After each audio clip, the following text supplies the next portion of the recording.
안녕하십니까. 신의균의 국방TV 시큐리티 뉴스입니다. 자, 오늘도 우크라이나 전황 알려드리도록 하겠습니다. 자, 이제 드디어 이 우크라이나의 대반격이 시작되는 것 같습니다. 젤렌스키 대통령이 직접 대반격을 이제 해야 된다. 전투기가 아직 들어오지 않았지만 그거 기다릴 순 없다. 지금 해야 된다. 라고 선언했습니다. 아마 이번 주에 할 것 같습니다. 따라서 지금 우크라이나 군의 이동 동향을 완전히 이 업색을 걸어서 철저하게 통제를 하고 있습니다만은 그래도 사진이 하나둘 나오고 있어요. 이건 뭐냐? 아마도 우크라이나 군이 일부러 흘리는 것 같습니다. 어떤 사진이 나와서 우크라이나 군이 어떤 전력들이 어느 지역에 배치되어 있는지, 그러면서 이러한 사진들을 흘린 저희는 뭔지, 어느 쪽에서 주공이 들어갈지 한번 분석해 보도록 하겠습니다. 신인균의 국방TV 구독, 알림, 좋아요 눌러주십시오. 주말간의 전과를 먼저 보겠습니다. 병력은 각각 560명과 470명을 사살했다라고 밝혔고요. 전차는 각각 10대와 8대를 격파했습니다. 장갑차는 12대와 10대를 격파했고요. 차량은 22대와 16대를 격파했습니다. 그리고 특수장비, 굉장히 많습니다. 그저께는 10대의 특수장비를 격파했고 어제는 4대의 특수장비를 격파했습니다. 특수장비라는 것은 잘 아시다시피 방공무기, 통신 무기, 그리고 전자전 무기 이런 것들이 되겠죠. 자, 야포 굉장히 많습니다.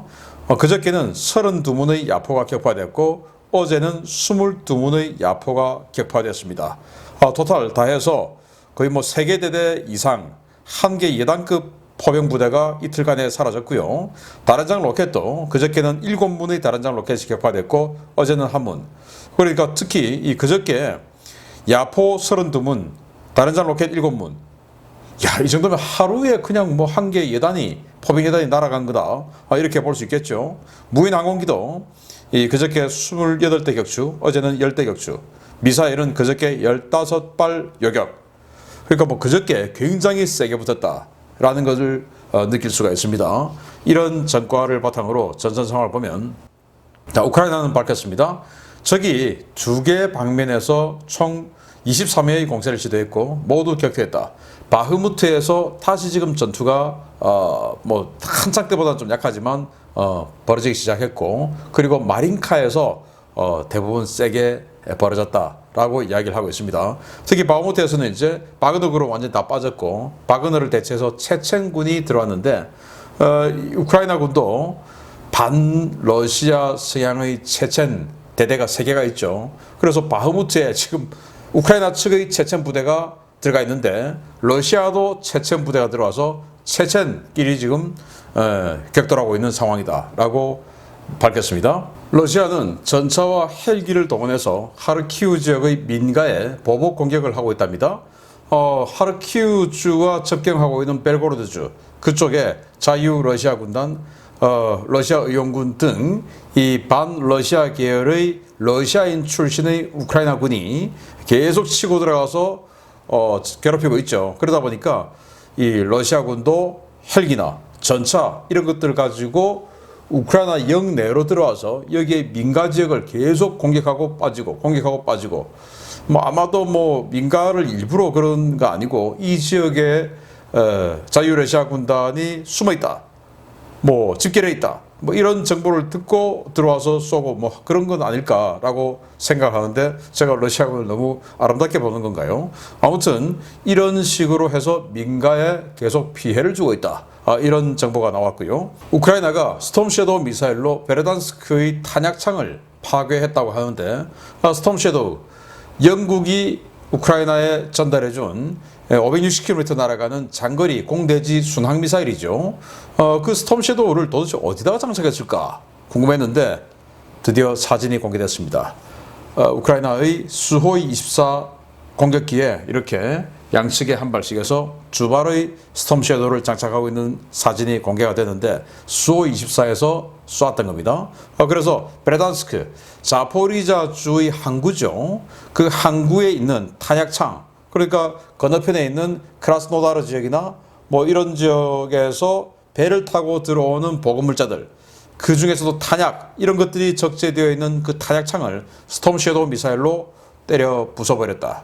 이 자포리자 지역에 보급이 상당히 어려워지는 그런데 뭔가 또 누적이 되겠죠. 잘하고 있습니다. 자, 우크라이나가 폴란드와 함께 피랍된 어린이 송환을 위한 협력체 논의 중이다. 희한하게도 러시아가 우크라이나 어린이들을 굉장히 많이 납치를 해갔죠. 돌려달라고 하는데도 뭐 돌려주지 않는다고 합니다. 그걸 이제 폴란드까지 나서서 국제적인 공론화를 시켜서 어린이들을 송환하기 위해서 이렇게 노력을 하겠다라는 건데요. 빨리 집으로 또 고국으로 돌려주기 바랍니다. 러시아.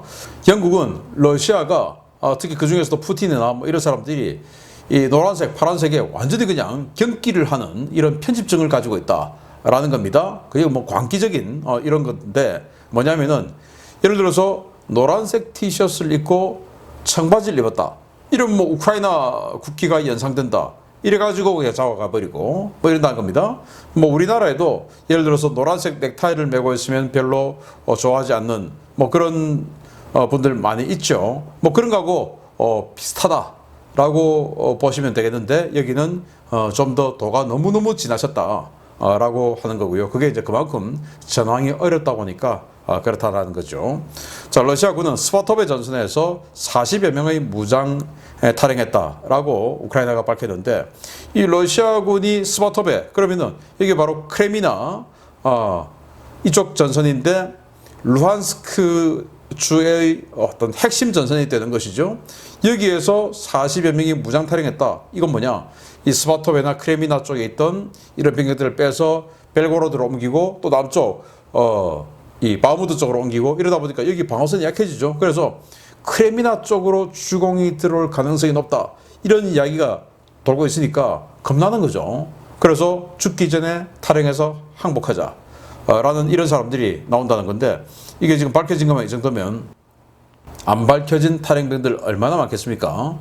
전 CIA 국장 중부군 사령관을 했고 뭐 아주 획기한 공을 세우고 CIA 국장까지 됐다가 불륜으로 낙마했던 사람인데 이 사람이 자기도 뭐 대충 뭐 이야기 다 들어봤는데 우크라이나의 반격이 대단히 인상적일 것이다 라고 평가를 했다고 해요. CIA 국장까지 했고 중부군 사령관으로서 전쟁을 지휘했고 이런 사람이 딱 봤을 때 아하 이거는 되겠다. 굉장히 훌륭한 전과를 올리겠다라고 판단이 들었다라는 겁니다. 우크라이나 군사정보국은 반격이 시작되면 러시아 내부 갈등이 격화될 것이다. 이렇게 밝혔어요. 왜냐? 러시아가 질 거니까. 원래 밀리고 지면 이제 서로 간에 책임 공방이 나오게 되겠죠. 그리고 프리고진, 바그너 그룹 수장 프리고진은 바그너 그룹은 러시아군의 승인 없이 러시아 내에서 독자 작전 가능하다. 이렇게 얘기했는데 왜? 군대가 한심하니까 우리가 대신 나서줘야 되는 거 아니냐? 라고 하면서 이렇게 지금 인터뷰를 하고 있는 모습인데 이게 이제 뜻하는 바는 뭐냐? 러시아 영내에서 벨고로드에 들어오는 자유러시아 군단 등 이 우크라이나군의 이런 들어와서 공격하고 하는 이런 것들을 러시아군이 제대로 못 막는다. 그러니까 우리가 가서 막아야 된다라고 좀 하는데 그게 러시아 전체로 봐서 어떤 위험성을 가지고 있냐면은 러시아 영내에서 무장 병력들이 러시아군 통제 없이 자기 마음대로 돌아다닐 수 있다. 이제 이건 거거든요. 굉장히 위험한 거죠. 벨고로드에 들어가서 자유러시아군, 러시아 의용군 이런 우크라이나 군들을 무찌르고 하는 건 러시아 입장에서는 지극히 고마운 일이나 이게 러시아 영내에서 국방부의 허가 없이 스스로 그냥 야 니들 무슨 부대 벨고로드로 가 라고 해서 움직일 수 있는 이 빌미를 주게 되면 앞으로 내전 또는 쿠데타 이런 것들이 좀 더 수월해질 수 있죠. 쿠데타 할 때 제일 중요한 게 뭡니까? 사전에 병력 이동을 쿠데타 반대하는 세력에게 안 들켜야 되는 건데 여기는 지금 명분을 가지고 막 움직이다가 쑥 들어와 버릴 수 있으니까 이제 그게 겁나는 상황이 되는 겁니다. 자, 콘스탄틴 지놀린 국가두마 의원, 국회의원이죠. 도대체 전쟁 목표가 뭐냐라고 따졌습니다. 정부에다가.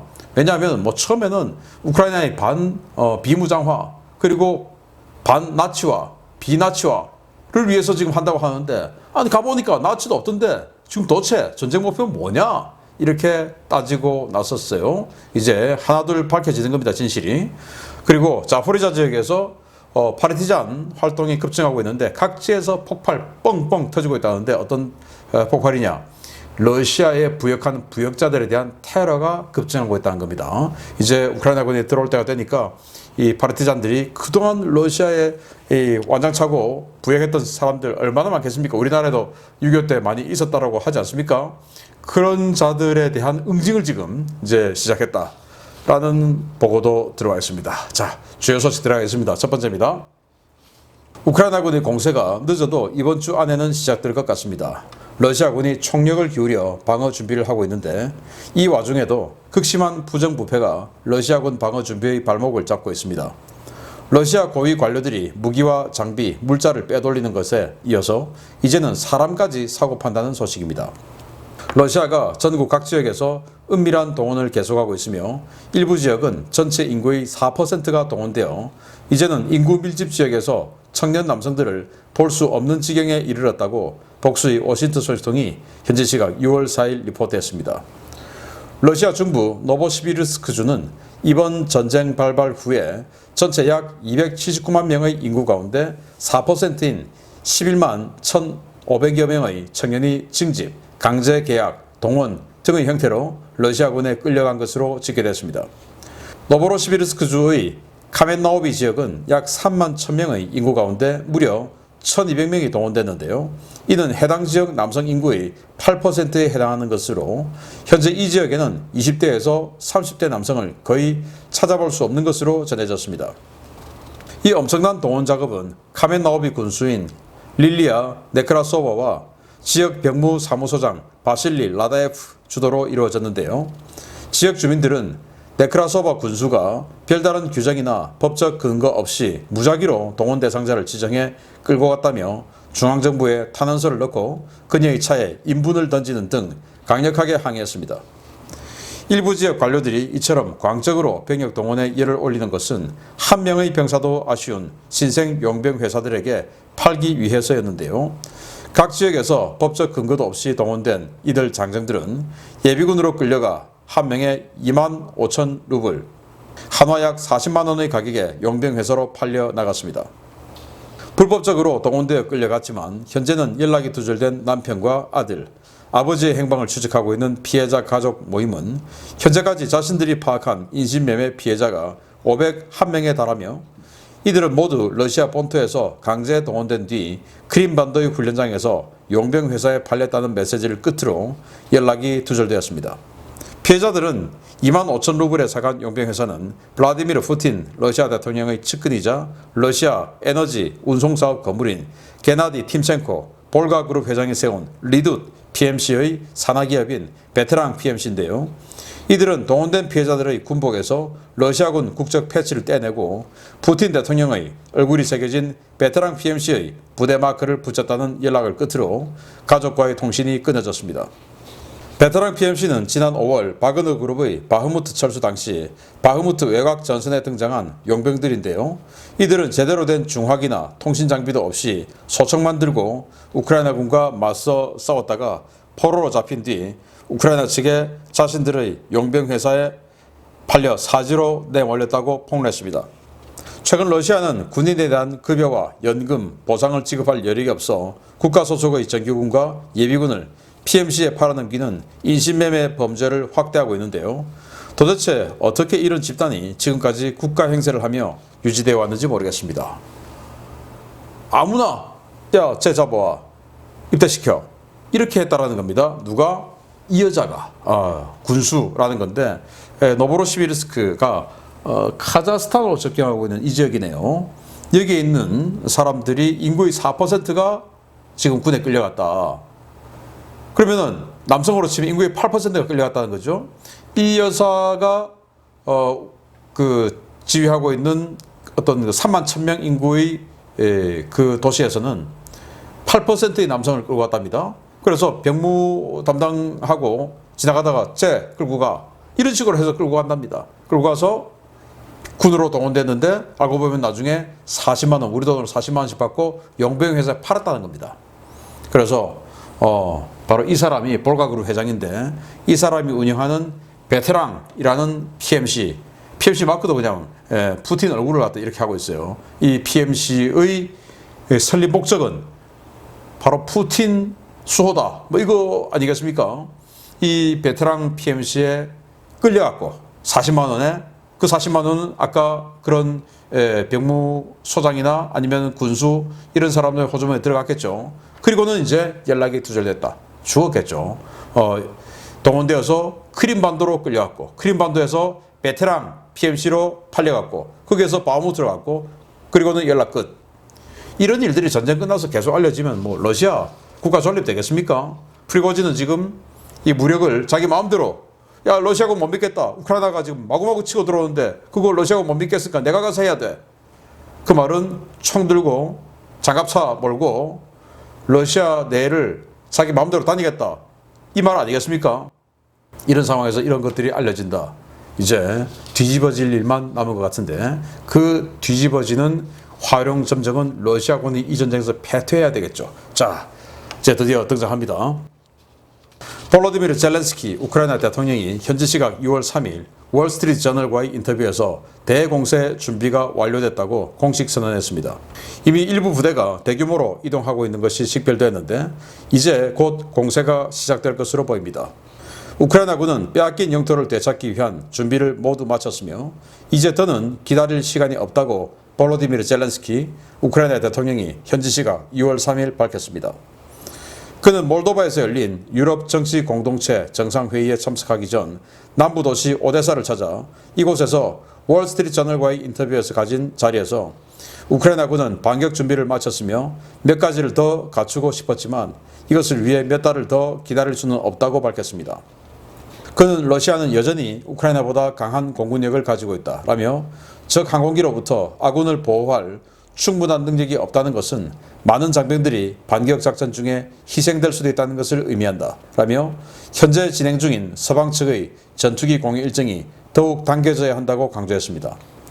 그럼에도 불구하고 그는 더 이상 기다릴 수 없고 우리는 성공을 믿는다 라며 반격 작전이 곧 시작될 것이라고 밝혔는데요. 그의 발언대로 주요 전선에서 우크라이나군의 대규모 이동 배치가 하나둘씩 확인되고 있습니다. 우선 지상군 사령관 올렉산드르 시리스키 상장이 현지 시각 6월 3일 바흐무트를 찾아 의미심장한 말을 남겼습니다. 그는 이곳에서 러시아군이 막대한 피해를 입고 있으며 바흐무트 전선의 유지로 인해 러시아군의 전략적 유연성이 마비됐다고 평가했습니다. 시리스키 상장은 곧 이곳에서 추가 조치가 시작될 것이다 라며 바흐무트 일대에서 뭔가 벌어질 것이라고 예고했는데요. 실제로 워싱턴 소식통들은 바흐무트 북쪽과 남쪽 양익에 상당한 규모의 우크라이나군이 증원되었으며 이곳에 배치되었던 포병부대 일부가 타 지역으로 이동하는 등 병력 배치에 상당한 변화가 식별되고 있다고 전하고 있습니다. 특히 바흐무트 후방에 있던 40번대 포병 예단들이 대거 사라졌는데요.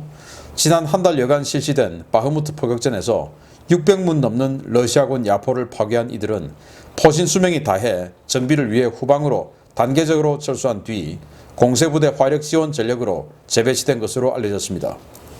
가장 주목할 만한 움직임은 자포리자 지역에서 식별된 지뢰 제거 작전입니다. 우크라이나군은 지난 6월 1일부터 자포리자 전선에 UR-77과 미클릭 각종 지뢰 제거 차량을 동원해 자포리자 각지에서 대규모 지뢰 제거 작업을 시작한 것으로 식별되고 있습니다. 현재 자포리자 전선에서는 레오파르트 2 A6 전차를 장비한 부대와 체코제 T-72EA 전차를 장비한 부대가 처음으로 그 위치를 드러내며 공세작전이 임박했음을 밝힌 바 있는데요. 늦어도 이번 주 안에는 시작될 반격 작전, 과연 진짜 주공격 방향은 어디가 될지 주목됩니다. 네, 브래들리, 미국제 브래들리 장갑차가 훈련하고 있는 사진, 뭐 이런 것들이 다 지금 공개되고 있어요. 자, 그러면서 이 시리키 상장, 지상군 사령관이죠. 이 바흐무트에 가서 바흐무트 현지 병사하고 이렇게 기념 촬영도 하고 하는데 이 바흐무트에서 지금도 큰일 하고 있다. 왜냐하면 바흐무트 쪽에서 106 공수사단, 76 공수사단, 두 개의 공수사단이 바흐무트로 추가로 들어와서 지금 이 완전히 뭐 이 바흐무트에 발목 잡혀 있죠. 그리고 몇 개의 바스, 이 적응 예비군 부대들 이런 것들도 대거 증원되어 있고 또 이 도네츠크군도 대거 여기 발목이 묶여 있으니까 이 바흐무트가 지금 러시아군의 다른 지역의 방어 두께를 얇게 하는데 굉장히 큰 역할을 하고 있다라고 찬사를 했다라고 합니다. 자, 그래서 바흐무트 보면 이게 이제 러시아군이 이렇게 배치되어 있고 우크라이나군이 이렇게 뭐 대대급으로 배치되어 있는 것들이 보이고 뭐 여단급도 보이는데, 여기에 우크라이나군 보면 포병이 하나도 지금 안 보여요. 포병이 물론 있겠지만 포병이 원래는 여기 후방에 포병 부대들이 여단급들이 몇 개 있었습니다. 그게 지금 하나도 안 보여요. 어디 갔냐? 여기 있던 M777, 세자르, 크랩 이런 서방에서 지원받은 155mm 야포들은 뒤로 다 빼가지고 포신 교체하고 이제 본격적인 대공세 준비하러 뒤로 예비부대를 빠졌고, 이 지역에는 지금 현재 구형 화포들, 그러니까 과거 소련제 게니포라든지 이런 구형 화포들이 들어와서 대치를 하고 있는 중이라고 합니다. 신형 화포들은 전부 지금 재정비에 들어가서 재정비를 마치고 이제 공세 준비에 나서서 다른 지역으로 빠졌다는 거예요. 그래서 이 바흐무트 남쪽 한참 밑에 그동안 여기서 아주 오랫동안 안 보였던 4전차 여단이 이 바흐무트 남부 지역 어딘가에서 발견됐다라는 정보도 들어왔고, 그리고 이 자포리자 지역에서는 대놓고 우크라이나군 이 지뢰 제거 장비대에 들어와서 이 공세 루트로 판단되는 그 전면에 러시아군이 지뢰를 엄청나게 깔아놨지 않겠습니까? 그 지뢰를 대놓고 지금 제거하고 있다라는 건데, 이게 이제 지뢰 제거 장비예요. UR-77이라고 하는 이 과거 소련제 지뢰 제거 장비인데, 우리 한국의 미국이 개발한 미클릭 같은 경우는 지뢰 제거하기 위해서 폭약을 쫙 쏘면 뭐 어떻게 선 쪽으로 이렇게 나가서 하나의 이 선을 갖다 쫙 지뢰를 제거하는데, 이거는 점입니다. 조금 비효율적이긴 한데, 그래서 한 지역을 확실하게 하나의 큰 점을 확보하는 거고, 우리 한국군이 쓰는 미클릭은 선으로 해서 기동로를 자체를 이제 만들어 버리는 이제 이런 건데, 어쨌든 이렇게 지뢰 제거 장비가 들어와서 계속 그냥 대놓고 지뢰 제거를 하고 있고요. 그리고 이제 이 사진도 공개를 했어요. 분명히 우크라이나군 이동 장비 이런 거 절대 올리지 마. 올리면 처벌이야 라고 했는데, 이 사람이 나 지금 레오파르트 2 A6 전차 이거 몰고 있다니까 하고는 이렇게 사진을 찍고 같은 전차예요. 그러면서 여기 지금 자포리자거든 하고 올렸다는 겁니다. 정상적으로 이 사람 지금 감옥 가야 되겠죠. 그래서 이게 진짜 자포리자인지 아니면은 도네츠크인지 루안스크인지 이것만 보고 어떻게 알겠습니까? 그래서 이걸 올린 게 과연 이 사람이 자의적으로 올렸겠냐? 아니겠죠. 우크라이나군이 아주 그냥 고도의 심리전 상황에서 이게 진짜 자포리자겠냐? 왜? 레오파르트 2 전차가 배치된 데가 주공 아니겠습니까? 그래서 야, 주공 자포리자일까? 도네츠크일까? 루안스크일까? 딱 이렇게 헷갈리게 올렸다. 그리고 이 사진도 또 우크라이나군이 스스로 또 올린 거예요. 우리 이런 훈련도 하고 있거든. 공포 극복 훈련입니다. 이거 이제 체코가 준 T-72 초기형 전차인데, 이렇게 참호를 파놓고 병사들이 이렇게 있습니다. 이 위를 지금 전차가 지나가는 거예요. 와, 겁나겠죠. 이렇게 지나가도록 하고는 물론 이 병사들은 밟지 않고 지나가도록 세팅이 되어 있겠죠. 그런데 어쨌든 얼마나 겁나겠습니까? 50톤짜리 지금 전차가 들어오는데, 자, 이런 훈련도 우리 하고 있어. 하고는 공개를 했는데, 여기가 도대체 이 사진만 보고는 여기가 자포리자인지 도네츠크인지 루안스크인지 알 수가 없어요. 자포리자 또는 도네츠크 북쪽 크레미나 이 지역으로 이번 주에 대공세가 시작될 것 같습니다. 여러분께 제가 화끈하게 알려드리는 시간이 빨리 오기를 기대합니다. 계속 알려드리겠습니다. 마치겠습니다. 감사합니다.